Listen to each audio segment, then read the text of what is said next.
Bonjour et bienvenue dans ce nouveau top du blog El Programmator. Cette année encore, le top se concentrera sur les séries. En effet, je n'ai pu voir qu'une trentaine de films sur l'année, alors que j'ai pu voir plus d'une cinquantaine de séries. Je parle bien de séries et non pas de saisons, puisque j'ai découvert certaines séries cette année comme Parks and Recreation, dont j'ai regardé l'intégralité des saisons, tout comme Le Bureau des légendes, que j'ai pu voir en entier cette année. Des séries anciennes donc, et dont je ne pourrais pas traiter dans ce top même si j'en aurais eu envie. Je me concentrerai seulement sur les saisons sorties cette année pour faire mon top 10. Avant de commencer, petit bilan de l'année. Si vous suivez le blog, vous êtes certainement au courant, mais en début d'année, j'ai enfin pu terminer ma trilogie, puisque je suis auteur avant d'être blogueur. Vous pouvez donc retrouver sur Amazon l'intégralité des 3 livres qui s'appellent Carrousel funeste, une trilogie d'urban fantasy, à la fois thriller et à la fois fantastique, où vous retrouverez un peu tous les mythes parisiens de notre culture, aussi bien de Amélie Poulain que de Arsène Lupin ou des Trois Mousquetaires. Toute une culture populaire à laquelle j'ai eu le plaisir d'insuffler une nouvelle vie.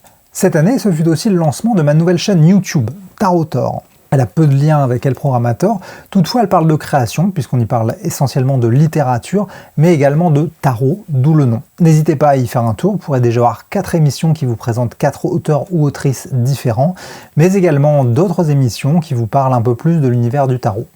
Cette nouvelle chaîne me prend énormément de temps et c'est donc le moment de vous annoncer la mauvaise nouvelle de cette vidéo, à savoir je vais terminer le blog. En effet, cela fait presque 10 ans maintenant que je travaille sur ce blog. C'était un plaisir à la base, c'est pour ça que je me suis lancé, mais je dois constater que ces derniers mois, je commence à ressentir une certaine lassitude qui fait que j'ai pris beaucoup de retard. Il y a au moins une dizaine de critiques que je n'ai pas sorties parce que je n'ai pas eu le courage de les écrire tout simplement.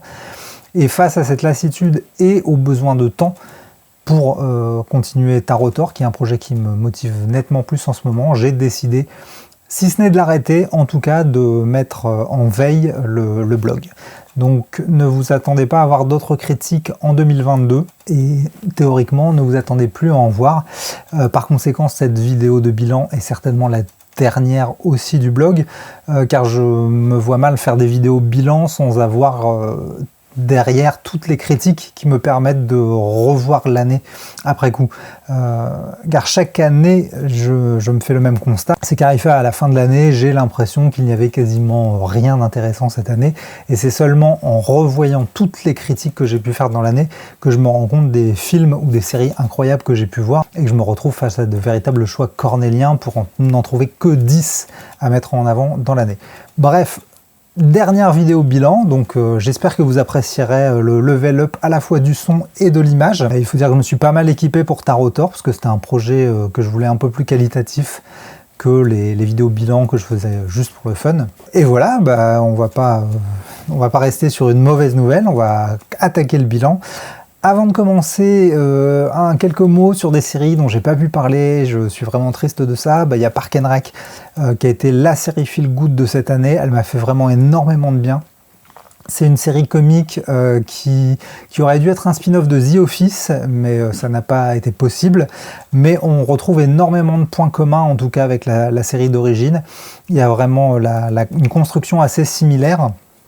Les différences sont vraiment au niveau du fond, à savoir que si The Office est porté par le personnage du patron, Michael, qui est assez qui est pas antipathique, mais qui est quelqu'un de foncier, qui est un personnage compliqué, c'est-à-dire qu'il n'est pas méchant de prime abord, mais en tout cas il prend énormément de mauvaises décisions, et c'est quelqu'un de très toxique, même si c'est pas son but. C'est quelqu'un de foncièrement gentil, mais qui est toxique pour son entourage.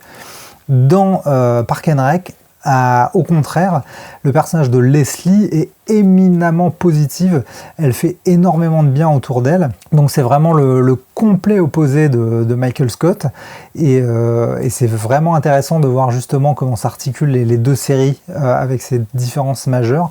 Et après il y a aussi le fait que The Office nous parle des sociétés privées, alors que Parks and Rec nous parle des sociétés public.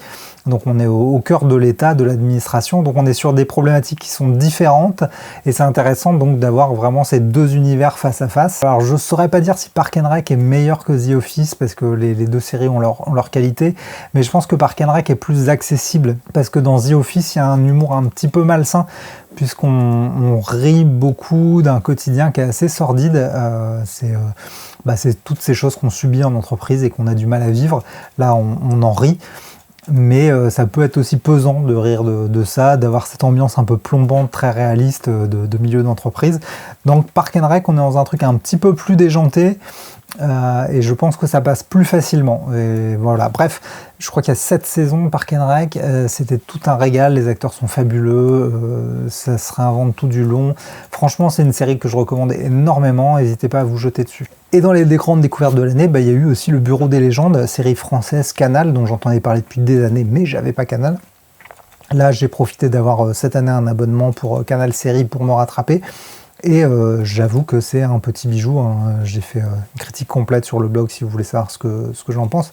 Mais franchement, c'est à voir, et c'est encore à voir aujourd'hui, parce que chaque saison se centrait sur un phénomène un peu de société, au niveau espionnage en fait.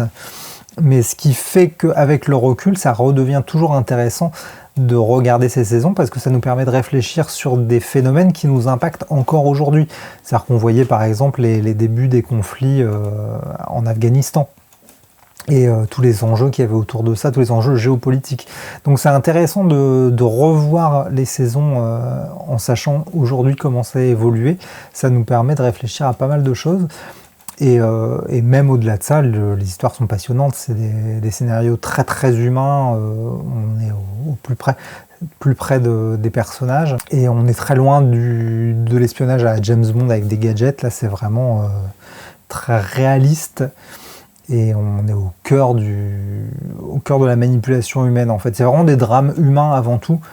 Et c'est très très fort avec de super acteurs et je ne peux que recommander chaudement cette série française qui fait partie de nos fleurons.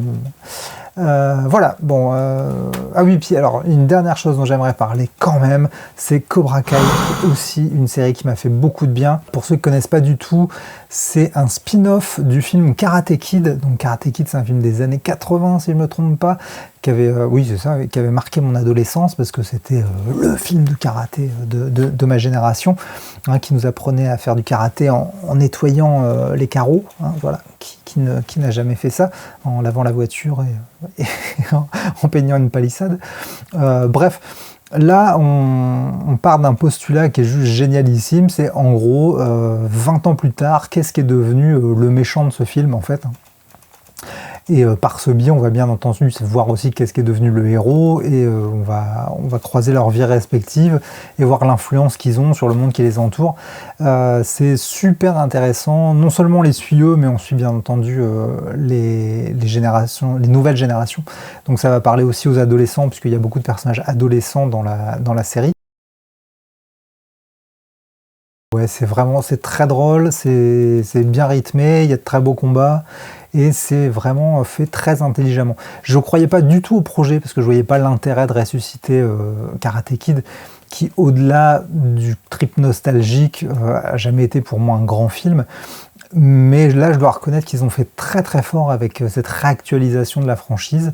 Il y avait une idée qui était géniale à la base, et qui tient en tout cas sur les 3 saisons que j'ai déjà vues.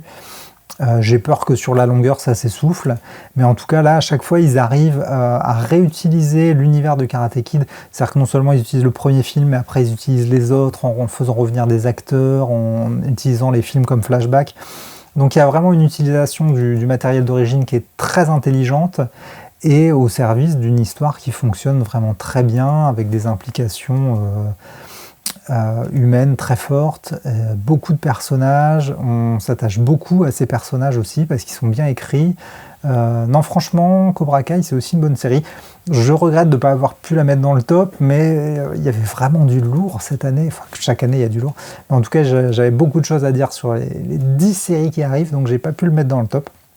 Mais je voulais quand même mentionner Cobra Kai parce que ça peut, si vous avez envie d'un truc un peu feel good, un peu léger, en plus la nouvelle saison là va sortir pour Noël, et ben c'est peut-être une bonne idée. Franchement, Alors, dans cette période un peu grisouille où on a tous du mal à être motivés, je pense que des séries un peu fun et bien faites, parce que c'est vrai que l'humour ça a vite tendance à être n'importe quoi, à être des trucs un peu débiles, parce que soi-disant qu'il faut s'abrutir pour s'amuser.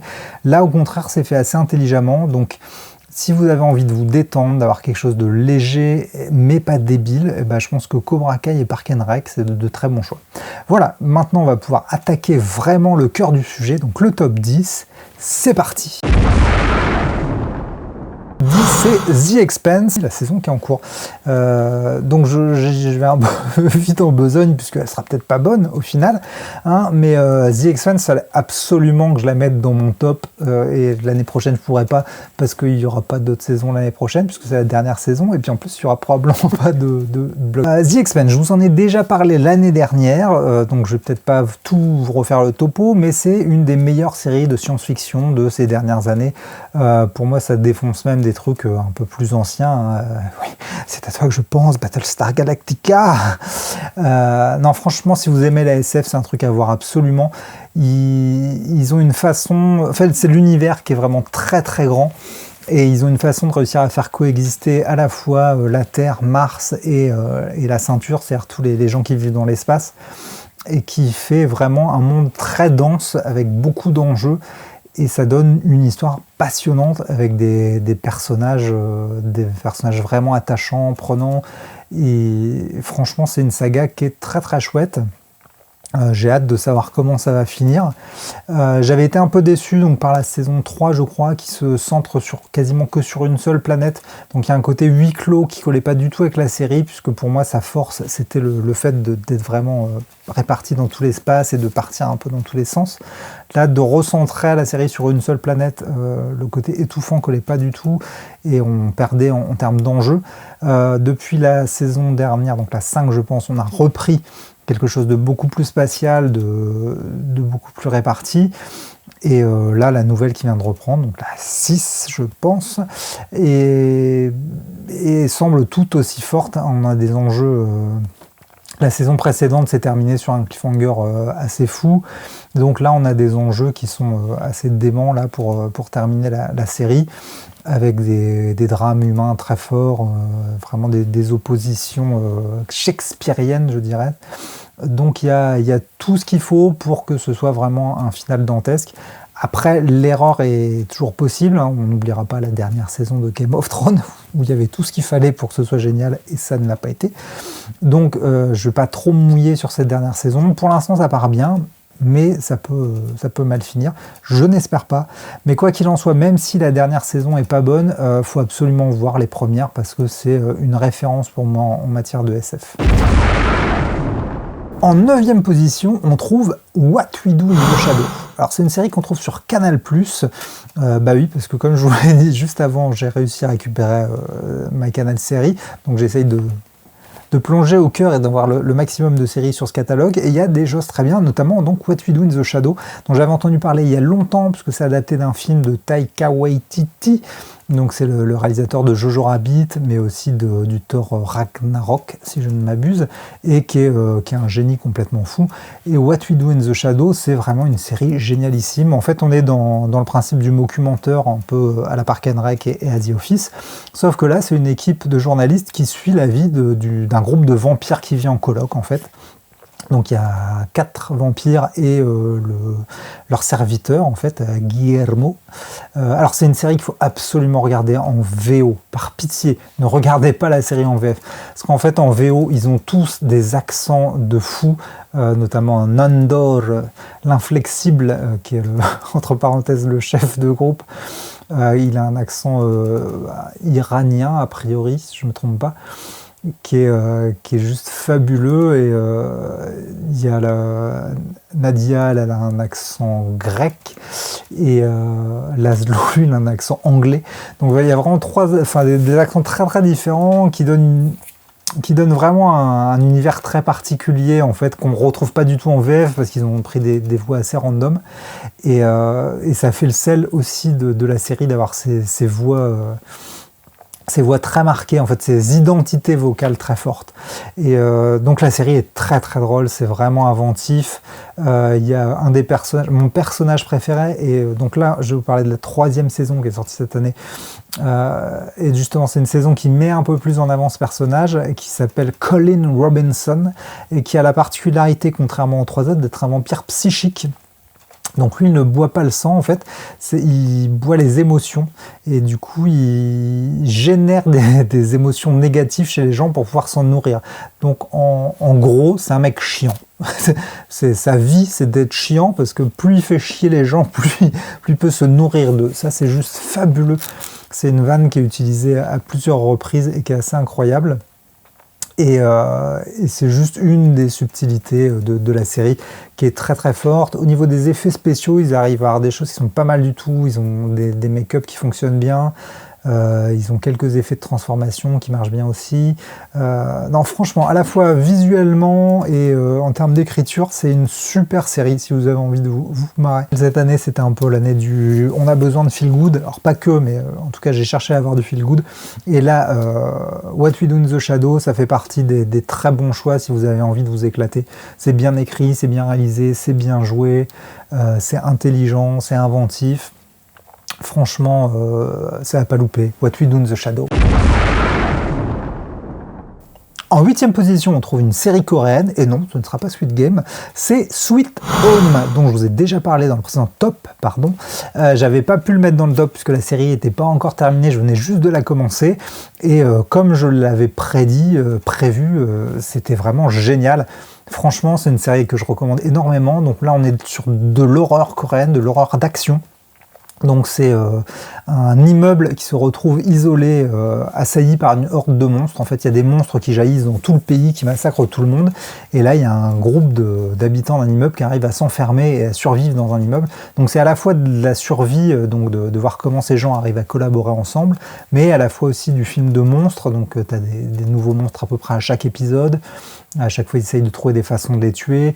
Vraiment, ça marche super bien. Si vous aimez les films d'horreur, c'est à voir absolument. Si vous aimez le fantastique, un peu sale, un peu organique, franchement, ça vaut le coup d'œil. Ça, c'était une grosse claque de l'année dernière. J'espère qu'il y aura une saison 2, parce qu'il y a moyen. Il y a des choses à faire, mais en tout cas, cette saison 1 était déjà un régal. Je l'ai bouffé à très grande vitesse et j'ai presque envie de la revoir tellement c'était plaisant à regarder. Alors, il y a un esprit très manga là-dedans, on va pas se mentir. Faut pas chercher un truc réaliste. Même si dans les rapports entre les êtres humains, ça fonctionne bien. Pareil, c'est aussi une série coréenne, donc au niveau du jeu, ceux qui n'ont pas l'habitude pourront trouver ça un peu outrancier. Moi, ça ne me dérange pas du tout, je trouve que ça fonctionne vraiment bien et justement, on sent bien leurs émotions. Mais ouais, Sweet Home, si vous aimez l'horreur, c'est un petit bijou. En 7e position, on retourne sur le catalogue de Canal+, ouais, je vous ai dit que je l'avais essoré, hein, et cette fois-ci, ce sera avec Shadowplay.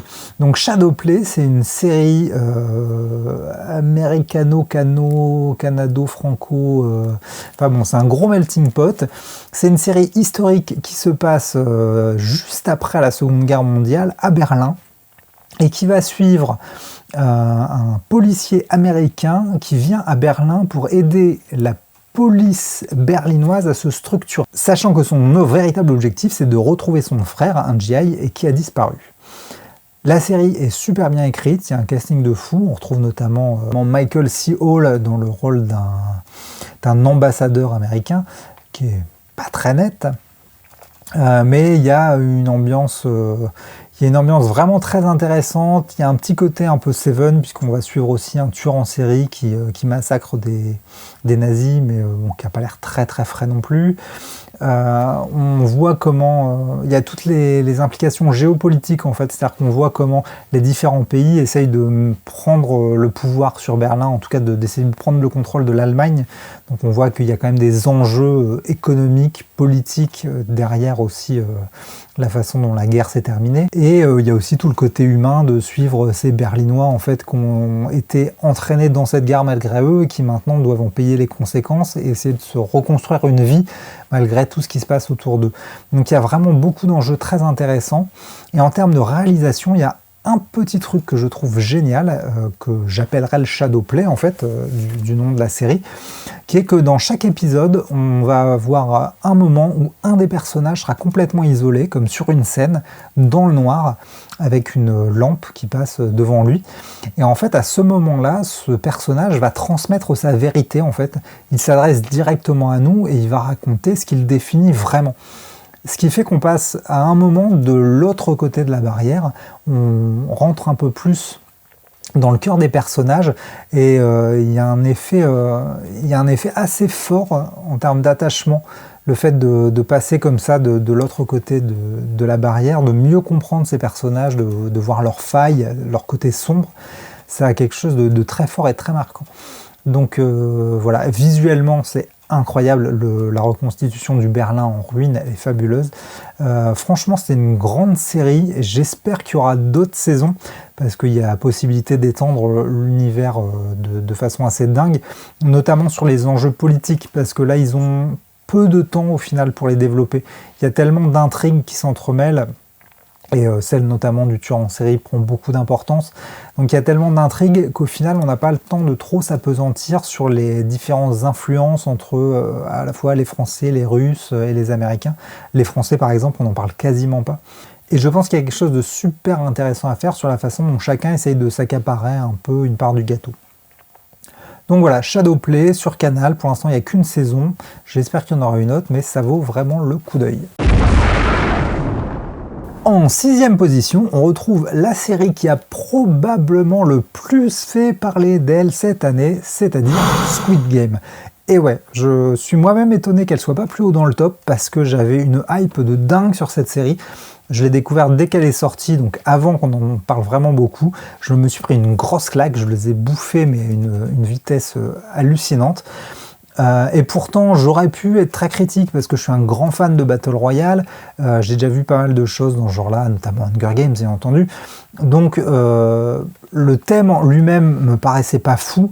J'avais déjà descendu Alice in Borderland il y a quelques mois, non, l'année dernière, je crois, qui était sur le même sujet, mais qui était vraiment mal branlé. Vous pourrez retrouver la critique sur le blog si vous voulez en savoir plus.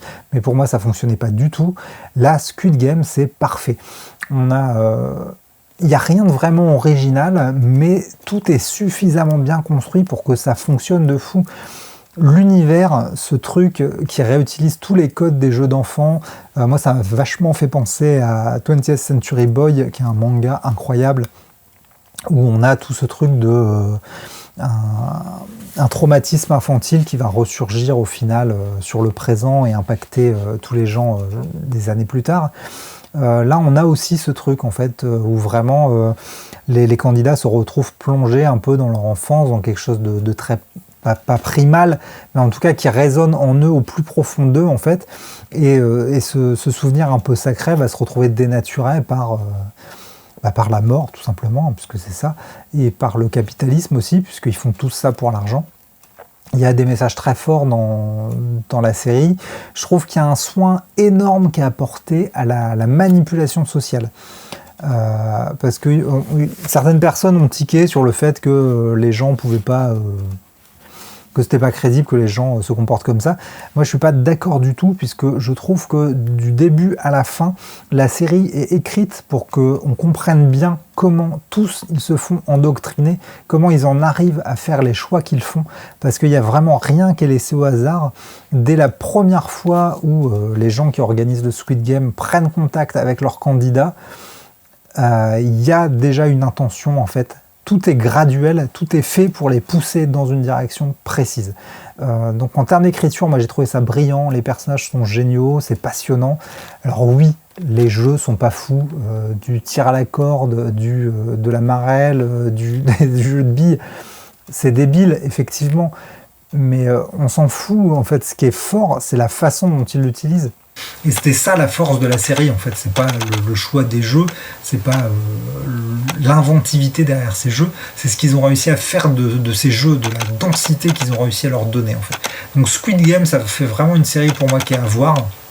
La saison 1 fonctionne super bien, il y aura une saison 2 c'est sûr, puisqu'elle est construite, la saison 1 pour avoir une suite. J'espère qu'elle sera aussi bien, parce que ça peut vite partir en live le concept est tellement simple en fait que ça peut vite dériver. Alors du coup là, on attaque le dur du dur là, c'est le top 5, c'est les 5 séries qui m'ont marqué en 2021, donc qu'est-ce que ça nous réserve? En 5e position, on retrouve Midnight Mass.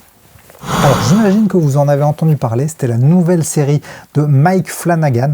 Mike Flanagan, il est surtout connu pour avoir sorti la série The Haunting of Hill House, donc ces 2 séries sont sorties sur Netflix, il a fait un peu de cinéma, notamment avec le Dr. Sleep, une adaptation de Stephen King. Donc c'est quelqu'un qui reste beaucoup dans l'univers de l'horreur. The Haunting of Hill House avait vraiment défrayé la chronique, si je puis dire. En tout cas, on en avait énormément parlé à sa sortie. J'avais moyennement accroché, notamment parce que je m'étais senti floué. Elle était vraiment vendue comme une série d'horreur et c'était un faux prétexte. Oui, c'était de l'horreur, mais c'était avant tout du drame psychologique. Et ça se sentait un peu trop. Moi, franchement, j'avais eu du mal à accrocher. Il y avait énormément de qualité dans la série, mais pas assez pour que je puisse être dithyrambique comme beaucoup de gens l'ont été. Pour Midnight Mass, je serais beaucoup plus dithyrambique parce que là, c'est extrêmement bien maîtrisé. Alors, je vais faire un petit spoiler. C'est pas annoncé dans la série et je trouve ça dommage parce que pour moi, c'est une raison majeure de la regarder et c'est un argument de masse, Midnight Mass. C'est le fait que ce soit une série de vampires. Ouais. Donc le pitch, c'est un homme qui revient vivre sur la petite île où il est né il y a une vingtaine d'années, on va dire. Donc il n'a pas le choix, il est obligé de retourner vivre là-bas. Et à partir du moment où il va arriver, il va commencer à se passer des choses un peu fantastiques qui vont transformer toute l'île. Les choses fantastiques, c'est tout simplement l'arrivée d'un vampire sur l'île. Et ce qui est vraiment intéressant, c'est la façon dont est traité le mythe du vampire. C'est ce qui fait la force de la série, parce qu'il y a vraiment un traitement qui est assez atypique et qui est très axé sur la religion. C'est pas pour rien que la série s'appelle Midnight Mass, qu'ils ont traduit en français par Sermon de minuit. En fait, c'est la messe de minuit, tout simplement, parce que toute cette île est rythmée par la religion. En fait, le cœur de cette île, c'est son église. Et c'est la façon dont cette église va commencer à se dévoyer qui va transformer toute l'île, en fait. Et c'est une série qui est très intelligente sur le traitement de la religion, justement, parce qu'à la fois, elle en montre les côtés positifs, c'est-à-dire qu'elle montre le bien que l'Église peut faire sur une communauté, mais elle montre aussi tous les côtés négatifs. C'est à quel point ça peut dériver, comment on peut devenir fanatique, et comment cette influence peut être néfaste sur les gens, en fait. Donc il y a vraiment une vision pas biaisée de la religion, c'est-à-dire qu'on va ni être dans l'angélisme, ni être dans le diabolisme. On voit vraiment toutes les facettes de la religion, si je puis dire. Moi, ça m'a presque donné envie d'aller à l'église, tellement c'était bien foutu. Mais c'est génial. Il y a des... Alors, c'est pas du tout une série d'action, là, je préfère être très clair là-dessus. C'est une série qui parle beaucoup, elle est essentiellement axée sur les dialogues. Moi, il y a des dialogues qui m'ont vraiment beaucoup touché. Notamment, il y a une discussion sur la mort entre 2 personnages qui est d'une beauté à couper le souffle. Et oui, voilà, en fait, c'est vraiment une série qui est très très belle, que ce soit dans les images ou dans son traitement. Il y a quelque chose de vraiment fort. En termes d'émotion, c'est excessivement fort. C'est une mini-série, je ne l'ai pas précisé, c'est-à-dire qu'il y a un début, il y a un milieu, il y a une fin. Il n'y aura pas de saison 2. La série, elle se suffit à elle-même. En gros, c'est un long film, tout simplement. Donc, vous pourrez peut-être trouver ça un peu long parce que ça prend du temps à démarrer, notamment parce que ça parle beaucoup, comme je l'ai déjà dit. Mais franchement, c'est une série d'ambiance. Il faut se laisser porter, il faut se laisser entraîner dans cet univers qui est assez particulier. Mais une fois que vous serez dedans, vous serez vraiment happé par l'histoire et vous ne pourrez plus en sortir. C'est très, très inspiré par Stephen King, en fait. On va vraiment retrouver ce côté petite vie dans une petite communauté avec apparition du fantastique qui bouleverse cette communauté et la transforme en profondeur. Donc voilà. Je pense que j'ai dit tout ce que j'avais à en dire. Non, les acteurs sont très très bons, il y a un très beau casting, notamment le prêtre de l'église qui est incarné par, attention, ça s'invente pas, Hamish Linklater. C'est un acteur qui est pas très connu, mais qui a joué dans des séries incroyables. Moi, je vous citerai Légion, qui est une de mes séries références en termes de super-héros, c'est pas forcément le terme. C'est une série sur les X-Men, mais qui n'est pas forcément reconnue comme telle, puisqu'ils n'avaient pas trop les droits quand ils l'ont fait, si je ne me trompe pas. Et c'est une série qui est complètement dingue et qui est à voir absolument. Je regrette de ne pas avoir pu la mettre dans un top. Et il joue un des personnages là-dedans, et il a joué aussi dans la série Fargo. Bref, il choisit très très bien ses séries. C'est un acteur qui a un physique assez dingue, une grande expressivité, et que je trouve génial. Là, c'est lui qui joue donc le prêtre du village. Il est charismatique comme pas permis, il est vraiment hypnotique. Et voilà. Bon, bref, le casting est super, l'ambiance est incroyable. Midnight Mass, 5e position. Imaginez ce qui arrive.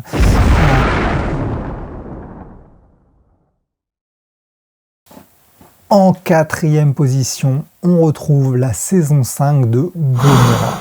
Là encore, on est sur du Canal, mais ça va passer sur Arte si je ne me trompe pas, parce qu'à l'origine, j'avais découvert la série sur Arte.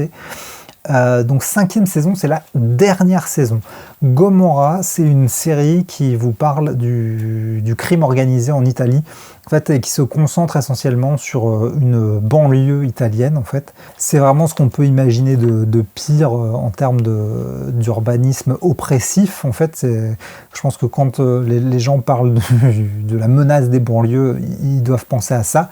Et là, on a vraiment toute une banlieue qui est gangrénée en fait par la mafia, par la camorra, notamment par une famille qui s'appelle la famille Sebastano. Et donc Gomorrah, en 5 saisons, on va suivre justement cette famille, la famille Sebastano, et comment elle arrive à garder le pouvoir en fait sur ce Mondigliano, et comment elle arrive à étendre son pouvoir. Moi, je suis un fou de cette série depuis le début, franchement. Là, la saison 5, je l'attendais avec impatience. J'avais été un poil déçu par la saison 4 parce qu'en saison 3, en fait, ils font un choix qui limite énormément la suite. En tout cas, qui modifie profondément ce qui vient ensuite. Ce qui fait que la saison 4 était toujours aussi qualitative, mais il manquait ce petit plus qui faisait un peu le sel de Gomorrah. Et sans vouloir trop spoiler, en tout cas, ils arrivent en saison 5 à retrouver ce sel. Franchement, c'est la saison finale idéale en fait. Si vous avez aimé la série, même si vous avez arrêté à la saison 4, il faut vraiment reprendre à la saison 5. C'est la conclusion parfaite de cette série. Il y a une intensité dramatique qui est vraiment prenante. Comme d'habitude, les images sont magnifiques, les acteurs sont incroyables. Salvatore Esposito qui joue Gennaro, donc qui est le personnage principal de la série, enfin plus ou moins, mais en tout cas qui est un des plus importants personnages de la série. Il a un charisme de fou, c'est une espèce d'ours qui prend toute la place dans l'image, qui a un regard un peu dingo. Alors ça se sent moins dans cette série parce que ils appuient pas trop ça, mais il avait fait un caméo dans Fargo où vraiment il avait l'air d'être complètement taré. Là c'est seulement par moments, il y a des petits moments où on sent qu'il est pas bien ce personnage, mais vraiment c'est un acteur qui a une densité folle, et voilà, et en face de lui il y a vraiment aussi de très très beaux personnages. Il y a un vrai talent dans le casting. L'écriture des personnages est toujours superbe, les musiques elles sont incroyables. Depuis la première saison, c'est Mocadelic qui s'occupe de la musique, c'est une ambiance un peu électro-poisseuse qui est vraiment envoûtante, qui colle au plus près de cette série et qui lui donne un peu aussi ce côté, alors je vais pas dire onirique, mais en tout cas qui permet aussi des envolées un peu lyriques parfois, parce que c'est vrai que comme c'est une série très urbaine, très étouffante, il y a besoin de ces musiques un peu plus posées, un peu plus planantes, pour réussir à prendre de la distance avec les images et avec ce côté vraiment poisseux que peut avoir la série. Mais en tout cas, donc Gomorrah, c'est pas du tout la série feel good de l'année, hein. Celle-là, je vous la recommande pas pour ça. C'est vraiment la série qui va vous prendre aux tripes, quoi. Et c'est un pain dans la gueule, voilà, ça Gomorrah, c'est le pain dans la gueule. Mais c'est important de l'avoir parce que ça va vous retourner, quoi. Et puis ça montre aussi une face de notre réalité qu'on perçoit pas forcément. Parce qu'à l'origine de Gomorrah, il y a surtout un livre qui avait été écrit par un journaliste et qui s'intéressait vraiment à la réalité du crime en Italie. Donc c'est quand même pas mal sourcé ce qu'il raconte, c'est pas que des délires de scénaristes, Gomorrah, il y a vraiment aussi toute une explication de la criminalité et de son fonctionnement. Donc faut pas croire que ce ne sont que des histoires, ce sont aussi des choses qui se passent, alors pas à l'identique, mais pas loin. Là ça se passe en Italie, mais il y a des choses équivalentes qui peuvent se passer chez nous, voilà. Donc ouais, franchement Gomorrah, je regrette pas d'avoir regardé les 5 saisons, je suis un peu triste que ce soit terminé parce que je retrouverai plus ces personnages, alors que même si ce sont des monstres, je m'y suis attaché, mais c'était une fin magnifique, à la hauteur de la série, à la hauteur des personnages, et voilà, je regrette pas d'être allé jusqu'au bout, c'est une série culte pour moi, Gomorrah à voir absolument. Et ben voilà, nous voilà déjà dans le top 3, donc il n'y a plus que 3 séries avant la fin du top. C'est le bon moment pour vous dévoiler qu'il n'y aura aucune série Marvel dans ce top. Je les ai quasiment toutes regardées, il me manque que Hawkeye. Et même si j'ai pris plaisir à la regarder, il n'y en a aucune qui m'a vraiment marqué. Elle souffre... Alors, à part la Sorcière Rouge, où il y a eu vraiment des risques de prix, mais des risques qui ne payent pas forcément, à part cette série-là, je trouve qu'elles souffrent tous du côté lissage Marvel. En fait, c'est des séries qui sont vraiment très formatées et qui n'ont pas beaucoup d'intérêt en soi. C'est-à-dire que oui, on passe un bon moment à regarder, mais on les oublie presque aussi vite qu'on les a vus, en fait. Ça manque d'un souffle, ça manque de passion, de force, tout simplement. Même Loki, qui était vendu comme un truc complètement dingue, c'est juste complètement dingue quand on a l'habitude de regarder que de la bouffe pré-mâchée, en fait. Loki, c'est juste le Légion du pauvre, à côté d'une série comme Légion, qui était vraiment dingue, qui était vraiment créative, où il y avait vraiment des risques de prix. À côté de ça, Loki, c'est hyper pauvre, il n'y a pas d'inventivité, en fait, ils ont fait que repomper des trucs, parce que pour moi il y a énormément de repompes de Légion dans Loki, on retrouve vraiment, même en termes visuels, des choses qui font écho, quoi. Je doute qu'il n'y ait pas eu une inspiration à un moment, je ne le conçois pas. Du coup, voilà. Donc pour moi, il n'y a que La Sorcière Rouge où il y a eu ce risque de prix avec les premiers épisodes où chacun singe en fait une série humoristique familiale, une sitcom pardon, où chacun des premiers épisodes singe une sitcom en particulier et ça évolue à travers le temps, c'est-à-dire qu'on va voir les années 40, après les années 50, 60 si je ne me trompe pas, un peu, bon bref, en gros c'est ça l'idée. Ça c'était intéressant parce que du coup il y a une discussion sur le média, on va dire. Et en plus, ça se justifiait au niveau de l'histoire. Mais pour moi, c'est mal amené parce que autant le premier épisode, ça marche super bien, parce qu'on découvre, autant dès le deuxième, il y a un effet de redite, parce que l'histoire, elle avance pas. Et ça devient juste un artifice, en fait, pour justifier, voilà, c'est parodie, en fait, c'est pastiche de série. Et l'histoire, elle avance au niveau du 5e épisode, je crois, ou quelque chose comme ça, au 4e, 5e. Donc voilà, on s'ennuie très rapidement. Enfin moi en termes de conception, pour moi il aurait fallu que ce soit beaucoup plus mélangé, c'est-à-dire que l'histoire avance en même temps que ces pastiches en fait.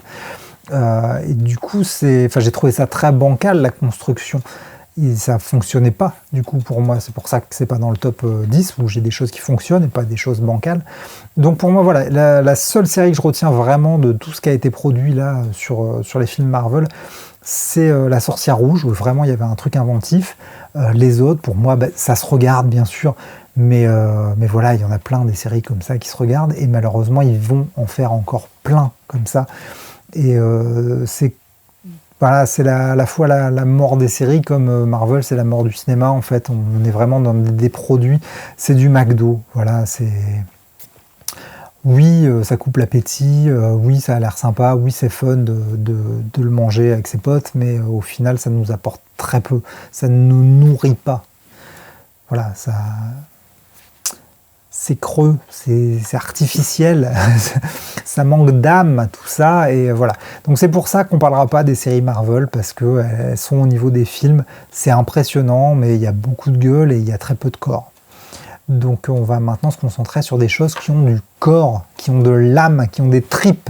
Donc c'est parti pour le 3e choix de L Programmator pour cette année. Donc en 3e position, on retrouve Brand New Cherry Flavor. Alors vous en avez probablement pas entendu parler, parce que non seulement le titre est complètement improbable, mais c'est sorti à un moment un peu inattendu. Alors c'était peut-être pendant Halloween en même temps, ça collait. C'est une série d'horreur qui est la première série de Nick Costa et Lenore Zion. À la base, c'est surtout 2 scénaristes qui sont connus, ou en tout cas qui ont travaillé ensemble sur une série qui était assez géniale, qui s'appelait Channel Zero. C'était une série d'horreur, pareil, série anthologique, c'est-à-dire que chaque saison était sur une thématique différente, avec des acteurs différents, des histoires qui n'avaient pas de lien, et qui avaient des univers très très très particuliers, vraiment oppressifs mais originaux. Et là, ils sont dans un truc qui est complètement dingo. En fait, on va suivre une réalisatrice, une toute jeune réalisatrice en fait, qui essaye de se lancer, qui a juste fait un court-métrage, et elle a la chance d'être démarchée par un vieux réalisateur qui a beaucoup de bouteilles, qui a beaucoup de poids, et qui lui propose de produire son film, sauf que elle va se faire retourner, en fait, il va lui voler son film, et comme elle va pas supporter ce vol, elle va décider de faire appel à une sorcière pour se venger, et ça va partir en cacahuète complet. Ce qui est assez fou avec cette série, c'est que c'est le mélange complètement improbable entre 2 David. C'est la fusion entre David Cronenberg et David Lynch. C'est ça. On retrouve à la fois le côté onirique de David Lynch et à la fois le côté charnel, organique de David Cronenberg. En fait, on a vraiment ces 2 facettes tout au long de la série. Et pourtant, ça a réussi à créer son propre univers. C'est-à-dire qu'on a à la fois cette paternité, mais qui n'est pas étouffante, qui est exploitée avec intelligence pour fournir quelque chose de nouveau. Et donc vraiment, voilà, c'est une dizaine d'épisodes, je crois que c'est une mini-série, là encore, il y a un début, une milieu, une fin. L'actrice principale, c'est Rosa Salazar, qui est très belle, et en même temps qui a ce truc extrêmement inquiétant sur toute la série. Et c'est comme ça qu'elle arrive à porter le show, parce qu'il y a cette fine ligne entre la fragilité de son apparence, parce qu'elle est vraiment... elle a un truc un peu frêle, un peu fragile. Elle est très fine, elle a des traits fins, elle a des grands yeux de biche. Donc il y a vraiment ce côté très fragile en elle. Et en même temps, il y a ce côté assez flippant qui vient aussi de ses yeux très grands, donc qui bouffent un peu l'écran et qui peuvent vite être exorbités quand elle essaye d'être inquiétante. Et non, donc vraiment, on est entre ce truc entre la victime et le bourreau, en fait. On oscille vraiment entre ça tout le long. Et ça marche à fond, et il y a des images qui sont excessivement marquantes.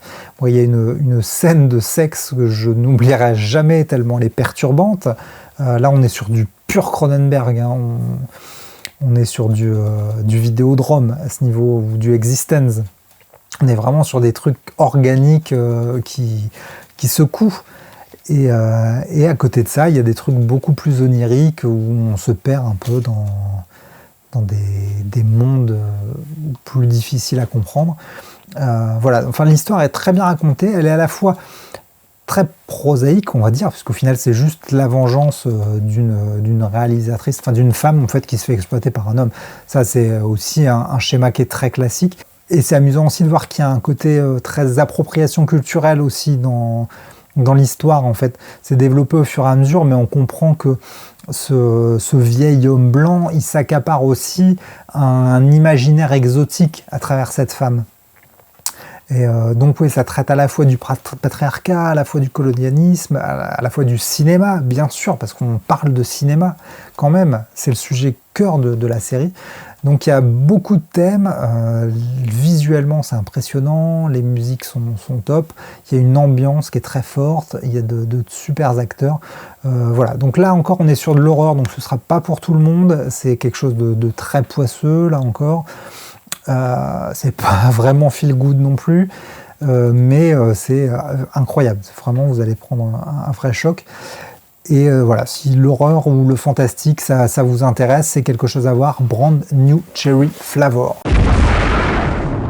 En deuxième position, on retrouve une série complètement improbable. Alors même si vous êtes fan du blog, vous ne pourrez pas deviner parce que ça fait partie de ces séries où j'ai eu la flemme de faire la critique, alors que j'ai adoré la série, vraiment. Je l'ai bouffée. Alors je vais pas dire que je l'ai binge-watché parce que malheureusement elle sortait un épisode par semaine, mais j'étais au taquet dès que l'épisode sortait. En fait, c'était vraiment mon petit bonbon de la semaine, genre dès que je me levais, je regardais le nouvel épisode. Et finalement, du coup, il y aura eu une série Disney quand même dans ce top, malgré tout, mais qui n'est pas une série d'exploitation, c'est pas un de ces trucs préformatés comme les Marvel dont j'ai parlé précédemment. Non, là, c'est quelque chose qui a vraiment été créé exprès et où il y a vraiment quelque chose de fort, il y a vraiment un univers. Donc, en deuxième position, on retrouve Only Murder in the Building. Donc, qu'est-ce que c'est Only Murder in the Building? C'est un truc assez improbable. En fait, c'est 3 habitants d'un immeuble gigantesque, en fait, où vivent des centaines de personnes, qui vont se mettre à enquêter sur un meurtre qui a eu lieu dans leur immeuble et qui vont décider de faire un podcast sur leur enquête, en fait. Donc, on suit à la fois leur enquête, à la fois comment s'articule leur podcast, en fait, c'est-à-dire on découvre un peu le monde du podcast, et à la fois cet immeuble gigantesque avec beaucoup de personnages, et même des personnages improbables, puisqu'ils vont quand même avoir Sting en caméo, s'il vous plaît, et c'est complètement fou. Alors déjà, les acteurs principaux, on retrouve quand même Steve Martin, Martin Short et Selena Gomez, 3 acteurs que j'aurais pas forcément pensé voir ensemble, et pour qui j'ai pas forcément d'affection particulière, mais qui se retrouvent ici dotés de personnages qui sont très justes, excessivement attachants. Ils ont tous vraiment ce petit truc qui fait qu'on a envie de leur faire des câlins. Ils sont vraiment tous très touchants et le groupe fonctionne vraiment bien. Il y a ce côté grand-père avec leur petite fille, il n'y a pas de truc malsain, il n'y a pas de romance malsaine comme on pourrait le craindre. Non, c'est vraiment quelque chose de très sain, de très feel-good. Alors oui, on parle de meurtre, hein, c'est une enquête pour meurtre, mais c'est fait très proprement. Je pense que la série est complètement grand public parce que voilà, on ne s'attarde pas sur les détails glauques. Le meurtre est un sujet qu'on ne va pas trop détailler en fait. Et en ça, je pense que c'est pas trop traumatisant le fait qu'il y ait un meurtre. Donc je pense qu'on peut regarder ça. Alors pas trop jeune non plus, mais voilà, je pense qu'à partir de 10-12 ans, il n'y a aucun souci pour regarder cette série et pour profiter de tout son côté comique. Parce qu'il y a énormément d'humour en fait, parce que c'est quand même 3 branquignoles qui mènent une enquête, donc même si la police n'est pas beaucoup plus douée qu'eux, il y a un côté assez amusant à les voir enquêter n'importe comment, et il y a beaucoup d'humour sur le fait que les 2 personnages masculins soient des has-been, genre Steve Martin, il joue une ancienne gloire de la télévision, mais il est toujours un peu dans son rôle, c'est-à-dire qu'il n'a jamais vraiment réussi à quitter cette gloire, alors que autour, le monde l'a un petit peu oublié, quoi. Et après, en termes de réalisation, il y a des trucs géniaux. Par exemple, il y a un épisode qui est intégralement muet. Alors, c'est justifié par l'histoire, mais voilà, c'est pour une série qui parle d'un podcast, donc c'est-à-dire de quelque chose qui est essentiellement sonore, hein, qui est même uniquement sonore, c'est ce qui définit le podcast, c'est le son. Donc, pour une série sur un tel sujet, de faire un épisode entièrement muet, fallait oser quand même, et ça fonctionne vraiment super bien parce qu'il y a plein de trouvailles justement pour que l'épisode ne perde pas en rythme, ne perde pas en souffle, ne perde pas ce dynamisme qu'il a depuis le début. Et voilà, et c'est intelligent, et c'est intéressant aussi d'avoir ça parce que c'est bien de parler, parce que on en parle parce qu'il y a un personnage qui est muet tout simplement. Donc c'est bien aussi d'aborder ce thème du handicap et de l'aborder intelligemment. Donc il y a Beaucoup de bonnes idées, il y a un super casting, c'est drôle, c'est léger, c'est feel good, c'est intelligent, vraiment l'enquête elle est prenante. Moi ça m'a beaucoup fait penser à Monk, qui est une série d'enquêtes que j'adorais, avec un personnage qui est incroyable. Et je trouve qu'on retrouve un peu cet esprit, à la fois dans l'humour et dans l'enquête de Monk. Vraiment il y a cette subtilité d'écriture qu'on avait dans Monk. Et ouais, il y a une énergie qui fonctionne, il y a de l'inventivité. Voilà, franchement, Only Murder in the Building, si vous avez envie de regarder un truc léger, pas trop prise de tête, non, même pas prise de tête, léger, feel good, mais en même temps avec du rythme et une enquête, quelque chose de structuré, n'hésitez pas, franchement, il n'y a pas beaucoup d'épisodes, les épisodes sont courts. La saison 1 se suffit à elle-même, même si il y aura clairement une saison 2 parce que ça prend de l'ampleur. Mais franchement, ouais, Only Murder in the Building, foncez, c'est un petit bijou. Il est temps de parler de la première place. Alors vous l'aurez probablement remarqué, il n'y a aucune série française dans ce top. C'est assez tragique. J'aurais bien aimé mettre le Bureau des légendes parce que franchement je me suis pris une claque avec ça cette année, mais c'est pas sorti cette année, ça commence à dater maintenant. Du coup, pas de série française à part peut-être la première place. Oui, yes, vive la France. En première place, on retrouve OVNI de Canal+. Je vous avais dit que j'avais vraiment essoré le catalogue Canal. Donc c'est une série qui est sortie cette année et j'en aurais probablement pas entendu parler s'il n'y avait pas eu une campagne de pub massive. Si vous habitez Paris, vous avez forcément vu les affiches, elles étaient partout. Et donc OVNI, c'est un ingénieur aérospatial qui se retrouve en disgrâce parce que la dernière fusée sur laquelle il a travaillé s'écrase. Et du coup, plutôt que de le virer, on lui propose de s'occuper du GEPAN. Donc c'est un groupe d'études sur les objets, sur les ovnis tout simplement. Donc ça se déroule dans les années 70. Il y a un esprit qui est incroyable. C'est une série qui est complètement dingue. Il y a une poésie, une douceur, une beauté, un humour. Vraiment, il y a un univers très très particulier dans cette série. À la fois, on va avoir quelque chose d'un peu lynchien, mais c'est un peu exagéré encore parce que c'est pas vraiment ça, parce que ça s'explique. Il y a un onirisme qui s'explique, c'est-à-dire que visuellement c'est onirique, mais dans l'histoire ça se comprend. Et il y a un univers qui est très construit, il y a une histoire qui est vraiment passionnante, il y a des personnages qui sont superbes. Le personnage principal c'est Melville Poupeau, donc c'est quand même un grand acteur, qui se retrouve à jouer un personnage de cartésien qui est, on peut le dire, un connard. Je pense qu'il n'y a pas d'autre mot, c'est vraiment quelqu'un qui est imbu de lui-même, qui est convaincu d'avoir toujours raison, et du coup rien ne peut exister à part ce que lui a décidé en fait, et il va se retrouver flanqué d'une bande de branquignoles comme pas permis, mais là encore c'est des acteurs fabuleux. On va avoir Daphné Patakia, qui est une actrice qui n'est pas encore très connue, que j'avais découvert il y a quelques années dans Jam, et qui est magnétique au possible, vraiment elle dégage un truc, et là encore dans cette série elle joue une petite standardiste un peu évanescente, mais vraiment elle arrive à focaliser l'attention sur elle avec simplicité, mais sa douceur et sa fantaisie font vraiment mouche en fait. Face à elle, on retrouve aussi Quentin Dolmer, que moi j'avais découvert dans Le Redoutable, et qui pareil est un personnage tout gentil, tout fantasque, mais qui là aussi est très attachant. C'est la force en fait de ce petit groupe du GEPAN, parce que c'est une petite famille un peu doudingue, c'est des rêveurs, mais en même temps ils sont pas complètement fous en fait, ils sont raisonnables. Ils savent qu'ils travaillent sur un sujet sensible, ils ont envie d'y croire, mais ils ne sont pas pour autant... ils ne se laissent pas complètement abuser non plus. Donc il y a toute une vision qui est très intéressante en fait sur le fantastique, en tout cas sur l'espace, plutôt pas le fantastique, sur la science-fiction si je puis dire, sur les ovnis, sur la croyance. Et j'ai trouvé que c'était vraiment la série idéale en cette période de complotisme en fait, parce qu'il y a une morale qui est assez forte sur le fait que la science, par exemple, elle n'est pas là pour stigmatiser les gens qui croient, en fait. La science, elle est là pour les aider, pour les porter, mais pas pour humilier, pour écraser, en fait. On peut avoir des croyances, bien sûr si elles deviennent nocives pour les gens, il faut aussi y mettre un terme, mais voilà, faut pas se moquer des croyances des gens, on a tous besoin d'avoir aussi des croyances pour avancer, on croit tous en quelque chose, hein. Il y a même des gens qui croient en la science de façon complètement absolue jusqu'à nier complètement les erreurs que sont capables de faire la science. Donc franchement, il y a un message qui est très positif dans cette série et que je trouve vraiment utile aujourd'hui. Et puis l'histoire est passionnante, c'est drôle, c'est léger, c'est rythmé. La reconstitution des années 70 fonctionne vraiment bien.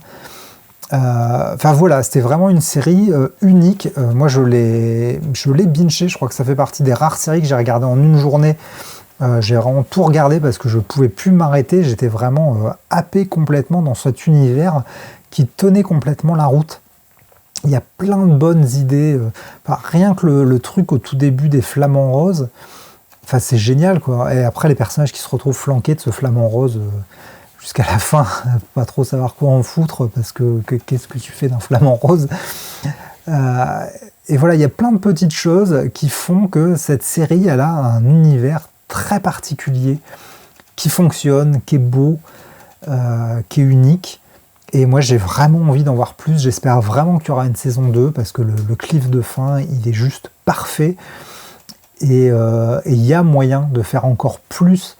Le scénario de la saison a été très très bien écrit en traitant de certaines dérives et sur l'exploitation de la croyance. Et ouais, il y a moyen vraiment d'élargir énormément, de raconter encore plus de choses. Les personnages, on a envie encore d'en savoir plus sur eux.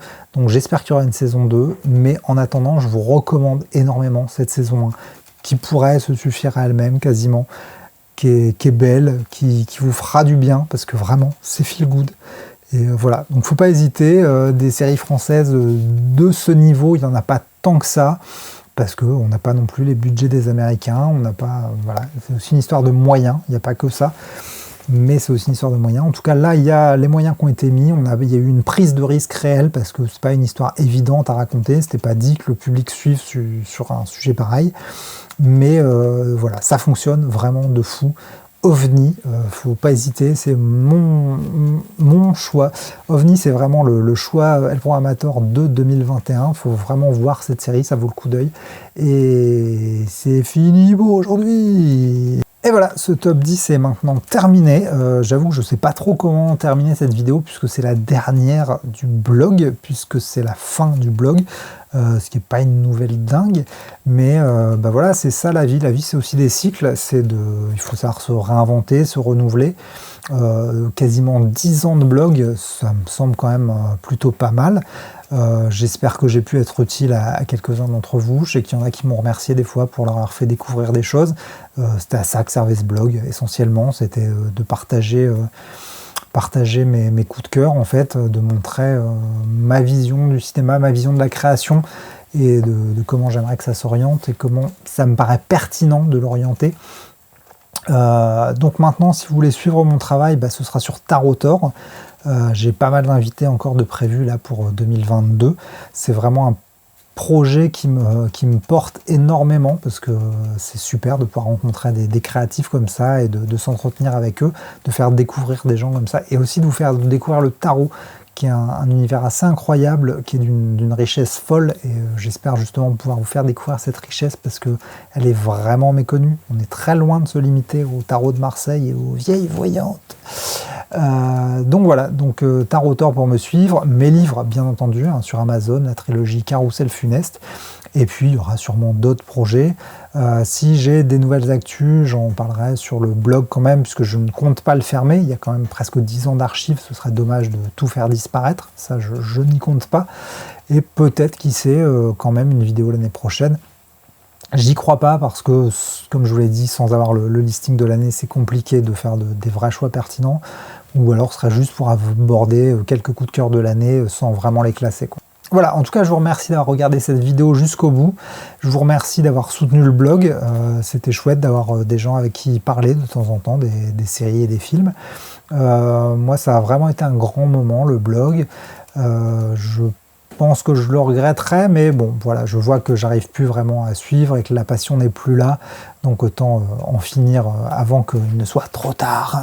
En tout cas, merci pour tout, je vous souhaite une bonne fin d'année et je vous dis à l'année prochaine. Salut!